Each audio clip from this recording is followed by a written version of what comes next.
दुनिया भर से लाखों देखने और सुनने वालों को शहीद अरशद शरीफ का सलाम। नादर इमरान खान साहब जो है वो इस वक्त पूरे निज़ाम के लिए एक बहुत बड़ी रेजिस्टेंस बन चुके हैं। वो एक पूरा निज़ाम जो है उसके सामने नंगा हो गया, उसने सारे के सारे निज़ाम को नंगा कर दिया जो कि एक हमाम में नहाते रहे। लेकिन उस सारी सूरत हाल में आप ये भी देख रहे हैं कि पीडीएम और उनके सहूलतकारों का सबसे बड़ा हदफ जो है वो इमरान अहमद खान न्याजी बने हुए हैं। और अगर मैं ये कहूँ कि इमरान खान एक तरफ है और पूरा निज़ाम एक तरफ खड़ा हुआ है और पूरे के पूरे निज़ाम ने जोर लगा लिया कि इमरान खान को रास्ते से हटा दिया जाए, कातिलाना हमला हो गया, नाअहल करने की कोशिशें हो गई, लेकिन इमरान खान इनके हाथ आता हुआ नजर नहीं आ रहा। अब जनाब कुछ बड़ी खबरें हैं जो आप तक पहुंचाना बड़ा जरूरी है। सबसे पहली खबर पर आज हम बात करेंगे कि इमरान खान बामुकाबला ताकतवर हल्के, ये इस वक्त बहुत इंपॉर्टेंट है और एक ऐसी जंग छिड़ चुकी है। और अगर ये कहूं कि अब तक की सबसे खौफनाक जंग है जो इमरान खान साहब मैदान में उतर चुके हैं प्लस्तर उतारने के बाद, और फिर इमरान खान साहब कश्तियां जलाने का जो फैसला कर रहे हैं, इसके पीछे हकीकत क्या है, वजह क्या है। और ये जो जंग लगी है पाकिस्तान में इमरान खान और ताकतवर हल्कों के दरमियान, इसमें सूरत हाल जो है वो इंतहाई तशवीशनाक होती चली जा रही है। इस हवाले से बड़ी इंपॉर्टेंट डिटेल्स है, कुछ इनसाइड न्यूज है, वो आप तक पहुंचाना बड़ा जरूरी है। और फिर मरियम नवाज ने भी जनरल आसिम मुनीर पर हमले करना शुरू कर दिए हैं। अब निशाना क्या है, बहाना क्या है, वो सब कुछ आपके सामने रखूंगा। और मरियम नवाज की जानिब से बाकायदा तौर पर हाजिर सर्विस लोगों के खिलाफ जो नाम लिए गए हैं उनके बारे में भी आपको बताना बड़ा जरूरी है। और इलेक्शन कमीशन जो कि मुंशी है उसने एक दफा फिर से अपनी औकात याद दिलवा दी है और एक अहम तरीन मरासला जो है वो सामने आ चुका है। मखदूम शहाबुद्दीन के हवाले से बात करेंगे इस वीडियो में। हमारे दोस्त हैं, हमारे बहुत अच्छे भाई हैं, उनका केस लग चुका है लाहौर हाई कोर्ट में। उस हवाले से बड़ी तमाम इंपॉर्टेंट डिटेल्स हम आप तक पहुंचाऊंगा। लेकिन अगर आपने चैनल को सब्सक्राइब नहीं किया, चैनल को लाजमी सब्सक्राइब कर लें, बेल आइकन को दबा दें। आने वाली तमाम तरह अपडेट्स आपकी खिदमत में बर वक्त पेश होती रहें। नादर खान, सबसे पहले मैं अपने भाई मखदूम शहाबुद्दीन जो हैं उनके बारे में आप तक कुछ अहम खबरें जो हैं वो आप तक पहुंचा देता हूं। ये स्क्रीन के ऊपर भी आपके सामने कुछ अहम तरीन चीज़ें जो हैं वो चल रही होंगी, जिसमें एक पिटीशन है जो लाहौर हाई कोर्ट में दायर की गई है एंकर पर्सन जो है मखदूम शहाबुद्दीन की जानिब से। अब इसमें हुआ क्या है, बैकग्राउंड आपके सामने रख देता हूँ और फिर जो ये पिटीशन दायर की गई है इसके बारे में जो है वो जज ने अपने क्या ऑर्डर्स दिए हैं वो भी आपके सामने रखूंगा। सबसे पहले आपको ये बता दूं कि जो ये पिटीशन दायर की गई है वो इंतजार हुसैन पंजोथा साहब हैं, एडवोकेट हाई कोर्ट, उनकी जानिब से उन्होंने ये पिटीशन दायर की। और फिर इसमें बताया गया कि मखदूम शहाबुद्दीन जो हैं उन्होंने एक तकरीर की थी जनरल बादशाह के हवाले से, जिसमें बताया था कि वो कौन था। उन्होंने नाम बताया कि वो जनरल बादशाह थे। जो इमरान रियाज साहब जो है वो अरेस्ट हुए, उनके पीछे वो गए, उन्होंने आवाज हक बुलंद किया। अरशद शरीफ जो है जब उनका मर्डर के सामने आया, उनको शहीद किया गया, फिर मखदूम साहब जो है उन्होंने आवाज हक बुलंद किया। तो इस सारी सिचुएशन को देखते हुए उनको कुछ नामालूम नंबरों से फिर धमकियां मिलना शुरू हो गई कि आपको उठा लिया जाएगा। वो कौन सा ऐसा यूट्यूबर है जिसको अभी तक नहीं उठाया गया, उन्होंने कहा जी मुझे नहीं उठाया गया। तो उन्होंने कहा समझ लीजिए कि अक्लमंद के लिए इशारा काफी। तो इस तरह के पैगाम जब आना शुरू हुए तो जाहिर है उनकी जान को खतरा था, उनकी फैमिलीज हैं, सब कुछ ऐसा मामला है। तो उनको थ्रेट किया जा रहा था, उनको बार बार जो है वो नामालूम अफराद जो है वो धमकियां दे रहे थे। तो जिसके बाद ये पिटीशन जो है वो इस वक्त लाहौर हाई कोर्ट में पहुंची है। और इसमें क्या बताया गया है वो भी आपके सामने रख देता हूं कि जो इदारे हैं, मैं इन शॉर्ट आपके सामने रख रहा हूं, जो लाहौर हाई कोर्ट की जानिब से कुछ अहम तरीन तफसीलात जो हैं वो सामने आई हैं, जिसमें बताया यह गया है कि इदारों को रोका गया है कि कानून से बढ़कर मखदूम शहाब को गिरफ्तार ना किया जाए। क्योंकि आप देखते हैं कि जो है वो इलीगली, जिसको आप कहते हैं मुबैना तौर पर अगवा कर लिया जाता है, फिर उनको सड़कों पर घुमाया जाता है, नामालूम जगह पर ले जाया जाता है, वहां पर टॉर्चर होता है, बहुत कुछ है, अब पूरी कौम जान चुकी है। तो इनकी जानिब से रोका गया है लाहौर हाई कोर्ट की जानिब से कि मखदूम शहाब को जो है वो आप कानून से बाहर जाकर नहीं पकड़ सकते, इनको गिरफ्तार नहीं कर सकते। अगर कोई ऐसी वैसी चीज आप उनको देखेंगे तो एक कानून के दायरे में रहकर उनको गिरफ्तार करें, वारंट गिरफ्तारी दिखाएं और फिर आप इस तरह से मखदूम शहाबुद्दीन को गिरफ्तार कर सकते हैं।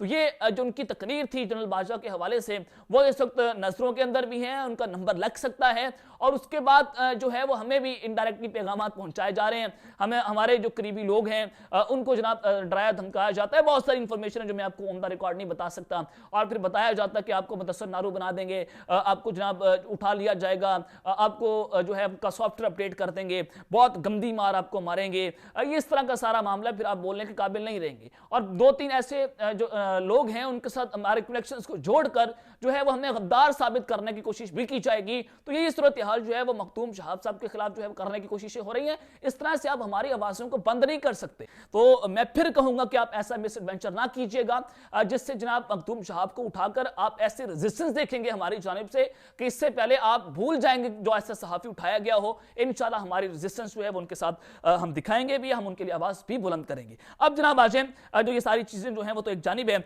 अब तो कुछ इंपॉर्टेंट खबरें अब आप तक पहुंचा देता हूं कि हुकूमत ने नए टैक्सेस लगाने का पूरा प्लान जो है वो तैयार कर लिया है और हुकूमत ने मिनी बजट लाने के लिए ऑर्डिनेंस लाने का फैसला कर लिया है। अब ये कौमी असेंबली में पास नहीं होगा बल्कि ऑर्डिनेंस के जरिए एक मिनी बजट लाया जाएगा जिसके तहत IMF के मुआहदे के तहत 170 अरब के नए टैक्सेस लगाए जाएंगे और जो IMF का कर्ज है उसके प्रोग्राम बहाली के लिए ऑनलाइन मुज़ाकरात आज से शुरू होंगे और हुकूमत जो है वो जनाब मिनी बजट असेंबली में पेश करने की बजाय ऑर्डिनेंस की सूरत में लाने का उन्होंने फैसला किया है, जिसमें होगा ये कि किसान पैकेज और बरामदी सब्सिडी जो है उनको खत्म करने की मंजूरी दी जाएगी। हुकूमत की जानिब से बिजली महंगी कर दी जाएगी और फिर जनाब डीजल पेट्रोलियम डेवलपमेंट लेवी जो है वो 40 से 50 की जाएगी। कोशिश ये है कि गरीब तबके पर बराह रास्त बोझ ना पड़े। लाख लानत है आपके ऊपर, पेट्रोल आपने महंगा कर दिया, बिजली आपने महंगी कर दी, गैस आप लोग महंगी कर रहे हैं, टैक्सेस आप लोग लगा रहे हैं, तो गरीब आदमी किधर जाए जनाब। ये इस वक्त सूरत हाल जब इनकी बन रही है। अरशद शरीफ केस के हवाले से तमाम तफसीलात अपनी पिछली वीडियो में भी रखी थी। अब जनाब GIT के रास्ते पर FIA का इंटरपोल हेडक्वार्टर को खत लिखा गया है। खुरम और वकार को इश्तिहारी करार देने की कार्रवाई मुकम्मल, दोनों मुल्ज़मान की मुकामी अदालत से इश्तिहारी होने के वारंट जो है वो भी हासिल कर लिए गए हैं। अब जनाब अदालत जो है वो खुलकर सामने आ रही है। पूछा जा रहा है कि वो कौन नामालूम है जिन्होंने अरशद शरीफ को कत्ल किया। वो नाम भी आपके सामने है, वो जनाब अरशद शरीफ की वालिदा ने नाम लिए थे। और फिर जो सारी सूरत हाल है, अब अरशद शरीफ का केस जो है वो अगर पाए तकमील तक पहुंचता है, जो कि पहुंचता है वो नजर नहीं आ रहा। यहाँ पर ताकतों को कभी भी जो है वो सजाएं नहीं हुई। अगर सजा हो गई, अल्लाह करे हो जाए, इनको इबरतनाक सजाएं होनी चाहिए। अगर होगी तो ये एग्जाम्पल सेट हो जाएगी। अगर बाकी सहाफियों के साथ जो कुछ किया जा रहा है तो उनके लिए एग्जाम्पल सेट हो जाएगी। अगर हमने अब किसी और सहाफी के साथ कुछ किया, अगर हमने इमरान खान के साथ कुछ किया, तो हमारा लिए अदालत जो है वो हमें कभी भी सेफ हैंड नहीं देगी। ये बड़ी इंपॉर्टेंट डिटेल्स हैं। और फिर एक और खबर है वो आप तक पहुंचा देता हूं कि जो अनवर मकसूद साहब हैं, उन्होंने एक बड़ी मज़ाहिया बात की कि हिंदुस्तानी पठान ने रिकॉर्ड तोड़ दिए। पाकिस्तानी पठान पर FIR हो रही है। मौजूदा हालात में पाकिस्तानी पठान की कामयाबी नजर नहीं आती, मगर आने वाले इलेक्शन में पाकिस्तानी पठान की एडवांस बुकिंग हिंदुस्तानी पठान से ज्यादा है। अब जनाब ये उन्होंने इशारतन बड़ी ऐसी बातें कर दी हैं खान साहब को लेकर के, उनकी कामयाबी तो नजर नहीं आ रही, यानी कि ताकतवर हल्के जो है उनको लाना तो नहीं चाहते, लेकिन आने वाले इलेक्शन में उनकी जो एडवांस बुकिंग है, यानी कि जो उनकी पॉपुलैरिटी है वो जनाब नजर आ रही है।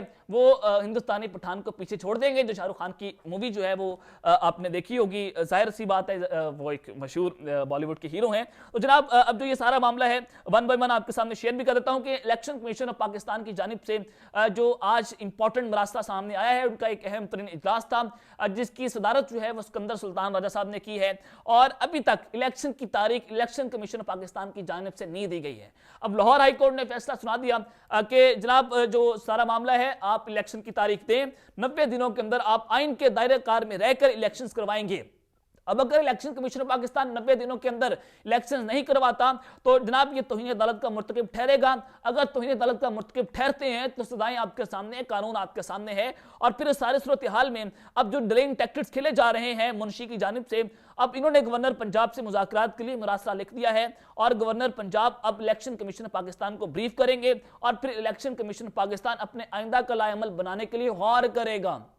ये आपके लिए बड़ा इंपॉर्टेंट है कि कल का दिन अहम है। अब मुरासला जाएगा, उसके ऊपर नजरसानी होगी, फिर गवर्नर साहब अपना टाइम देंगे और फिर गवर्नर साहब ये बताएंगे कि पाकिस्तान की जो सूबा पंजाब है, KPK है, यहाँ पर अमन अमान की सूरत हाल नहीं है, पाकिस्तान की मौशी सूरत हाल अच्छी नहीं है, तो जनाब आप इलेक्शन को डिले कर दें। तो ये सूरत हाल बनती हुई इस वक्त नजर आ रही है। Election commission of Pakistan Munshi जो है वह सूरतकारों के हाथ खेलता हुआ भी नजर आ रहा है।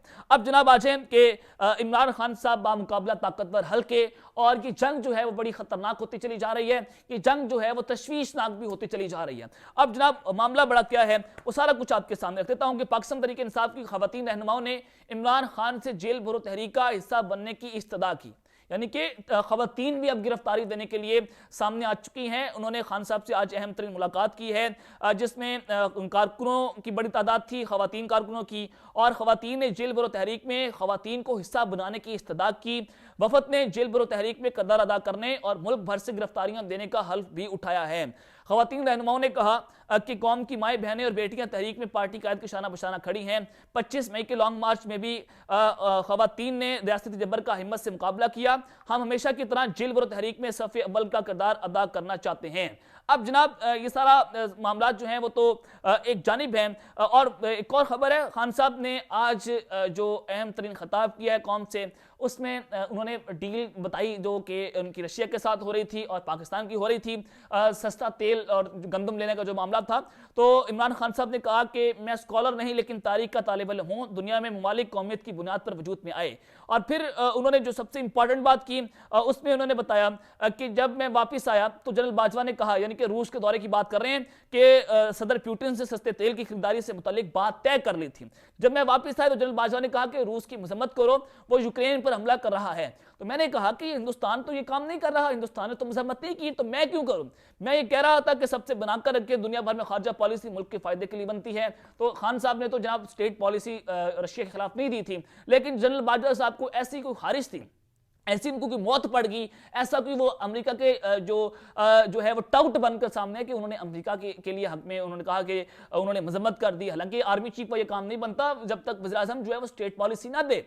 आर्मी चीफ जो है वो कानून और आइन के मुताबिक जो है वो प्राइम मिनिस्टर को जवाबदेह होता है, वो सदर पाकिस्तान जो उनके सुप्रीम कमांडर होते हैं। लेकिन फिर भी आर्मी चीफ साबिक आर्मी चीफ ने ये बात की थी, तो खान साहब ने उसका जवाब जो है वो भी आज दिया है। लेकिन जनाब अब खान साहब ने जो नई आनी जंग लड़ने का ऐलान कर दिया है वो सबसे अहम है। आज इमरान खान साहब की नई हिकमत अमली जो है वो सामने आई है। इलेक्शन का अगर ऐलान ना हुआ तो पाकिस्तान तहरीक इंसाफ जो है वो क्या करेगी? अगर आम इंतखाबात ना होने पर पाकिस्तान तहरीक इंसाफ की जानिब से 90 दिन में आइन बचाओ तहरीक शुरू करने पर गौर किया जा रहा है।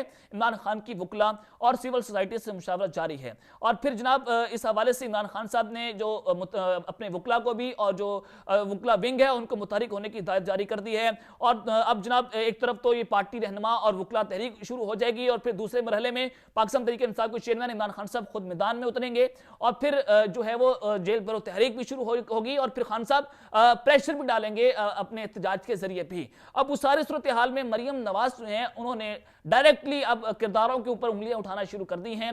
डायरेक्टली अब जनाब वो अदलिया पर हमलावर हो रही हैं, मौजूदा एस्टेब्लिशमेंट के ऊपर हमलावर हो रही हैं। मरियम नवाज ने कहा कि अदलिया आज भी इमरान खान की सहूलतकारी कर रही है, जज के दामाद होने का फायदा उठाया जा रहा है। लाहौर हाईकोर्ट की तरफ इशारा था। और फिर जनरल फैज, जनरल बाजवा, इमरान खान साहब पर उन्होंने हमले किए, अदलिया पर हमले किए, और फिर निशाना क्या है? बहाना तो ये लोग हैं, निशाना है मौजूदा एस्टेब्लिशमेंट को अंडर प्रेशर लेना। और फिर सेठी साहब ये बात कर रहे थे कि एस्टेब्लिशमेंट पीछे हट गई है, अब जुडिशियल मार्शल पाकिस्तान में लगाया गया है। अब जनाब जो है वो जुडिशरी के जरिए जो है वो ताकतवर फैसले लेंगे, और जुडिशरी के जरिए इन सबको सियासतदानों को ब्लैकमेल किया जाएगा। अब इससे वाज़ेह होता है कि मरियम नवाज जो है मौजूदा इस्टेब्लिशमेंट को ब्लैकमेल कर रही है, उनके नाम लिए जा रहे हैं, उनको कहा जा रहा है कि अगर हम इनका नाम भी लेंगे तो आपका नाम भी लेंगे। तो ये इस वक्त पाकिस्तान के लिए अलार्मिंग सिचुएशन है कि एक नई जंग छिड़ चुकी है, और अब डायरेक्टली किरदारों के उनके नाम लिए जाएंगे। और जिस तरह जनरल बाजवा, जनरल फैज का नाम लिया गया था जब आर्मी चीफ और DCI थे, तो बिल्कुल उसी तरह से अगर इनकी डील जो है वो पाए तकमील तक ना पहुंची तो मैं लिख के देने के लिए तैयार हूं, मरियम नवाज और उनके जो वालिद साहब हैं नवाज शरीफ साहब, वो जनाब जो मौजूदा किरदार हैं, मौजूदा एस्टेब्लिशमेंट के लोग हैं, उनके खिलाफ एक नई तहरीक चलाएंगे। तो अब तक के लिए अपना ख्याल रखिए, अपना लाजमी ख्याल रखना है। अल्लाह ने के बाद पाकिस्तान जिंदाबाद।